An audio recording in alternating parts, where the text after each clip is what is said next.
Dans les moments révolutionnaires, on a toute une myriade de projets qui ont une histoire antérieure, qui sont tous sauf de l'ordre de l'irrationnel, qui sont des réflexions très poussées, etc. Mais qui est aussi une énorme erreur, d'une part, à séparer raison et émotion, et d'autre part, à considérer l'une ayant plus de valeur que l'autre. Alors le meilleur exemple, il est assez classique, c'est que toutes les injonctions et les morales, la critique de l'injustice, les demandes d'égalité, ce sont en fait des émotions qui les animent.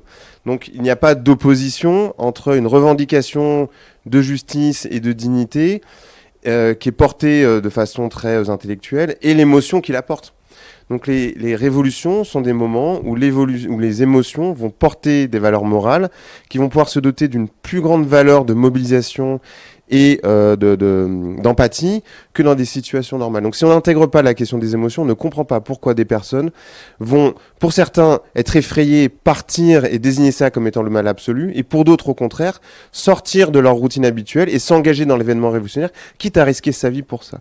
Donc l'émotion, c'est un moteur absolument majeur de compréhension des phénomènes révolutionnaires.